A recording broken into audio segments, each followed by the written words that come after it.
Hi, it's me again. Kita masih dalam tajuk pembezaan bagi subtopik 1.2.2 di mana untuk menentukan titik pusingan sesuatu lengkung adalah maksimum atau minimum. Okey.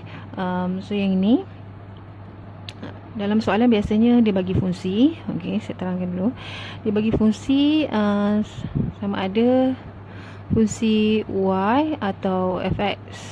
Okey. So dalam soalan tu sebenarnya dia akan bagi fungsi yang berkuasa lah.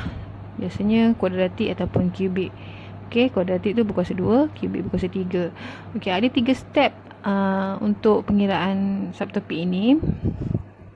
Yang pertama saya senaraikan. Kita cari dulu terbitan pertama, iaitu dy per dx.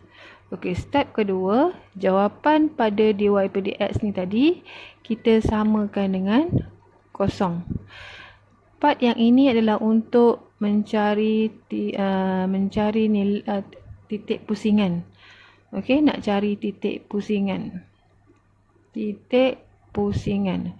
Titik pusingan ni adalah titik pada garis lengkung. Seperti dalam rajah di sebelah ni.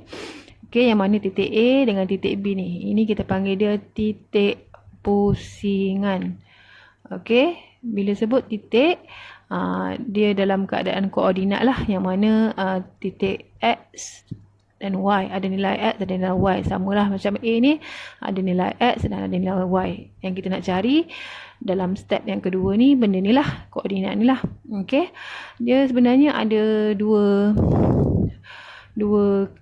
situasi dalam step kedua ni. Yang pertama, kita hanya dapat satu titik pusingan. Yang kedua, kita dapat dua titik pusingan. Macam mana nak cam? Okey, contoh kalau jawapan bagi terbitan pertama tu dapat X berkuasa 1. Contohnya 2X tambah 5. Kuasa tu 1. Bila jumpa yang kuasa 1, ini bermakna titik pusingan tu ada satu saja. Okey, 1 ni. Kuasa 1 tu adalah maknanya satu titik sajalah. Okey. Keadaan yang kedua, bila kita jumpa dengan X yang berkuasa 2. Contohnya 3X kuasa 2 tambah 5. Contoh ini adalah dua titik. Kita dapat dua titik pusingan dalam soalan tu. Okey, itu step yang kedua. Step yang ketiga, kita nak check maksimum atau minimum. Ada syarat dia. Yang ketiga ni kita gunakan terbitan kedua, yang mana bila kita buat pengiraan terbitan kedua ni, kita dapat nilai tu lebih kecil daripada kosong, yang mana nilai tu adalah negatif, maka titik tadi tu adalah maksimum. Tapi kalau kita buat pengiraan terbitan kedua ni, kita dapat lebih besar daripada kosong, iaitu positif, maka titik tadi tu adalah minimum. So kita tengok tengok dalam kotak ABC ni. Ini adalah penerangan yang saya bagi tadilah, sama saja. Kita tengok contoh yang satu. Contoh satu ni, dia bagi fungsinya kat sini, fungsi Y 3x 4 tolak x. Okey, ini bila jumpa kaedah macam ni, kita boleh gunakan kaedah darab ataupun gunakan kaedah UV, yang mana 3x ni adalah U, 4 tolak x ni adalah V. Okey. Kalau tak nak guna kaedah UV, kita boleh guna kaedah darab biasa ataupun pengembangan, tapi syarat dia kat belakang kurungan ini tidak boleh ada kuasa. Dia hanya boleh ada kuasa 1 saja. Yang mana dalam penulisan matematik, kuasa 1 kita tak tulis. Okey, tapi kalaulah dalam soalan tu ada kuasa 2, okey, kuasa 3, kuasa negatif 2, okey. Bila jumpa keadaan macam ni, kita tak boleh darab. Alright. Yang boleh darab bila di luar ni hanya berkuasa 1. Okey.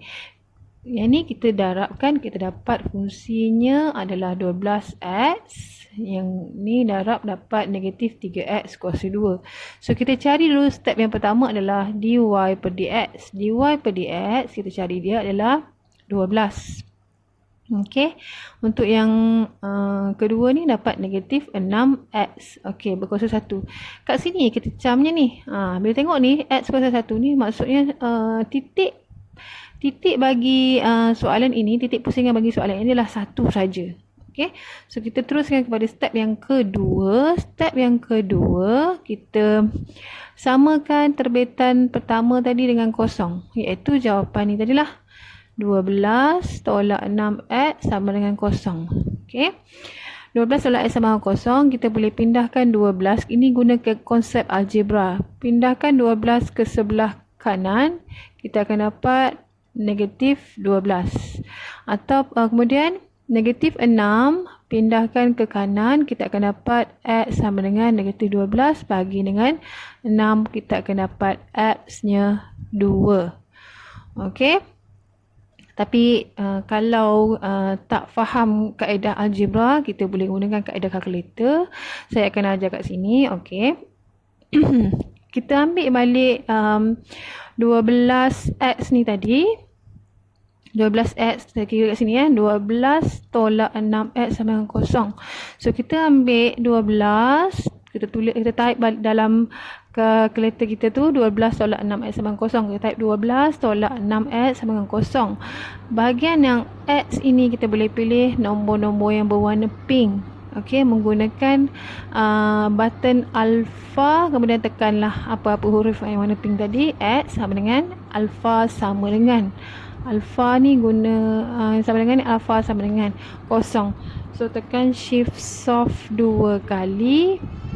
Okey, tekan shift soft 2 kali, kita akan dapat jawapannya x2. Okey.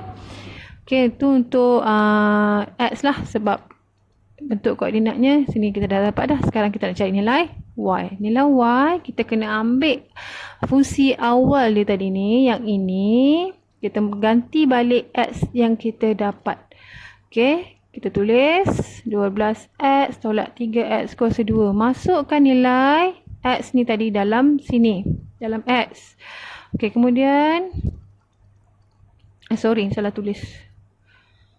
Okey, betul. Okey, gantikan kat sini.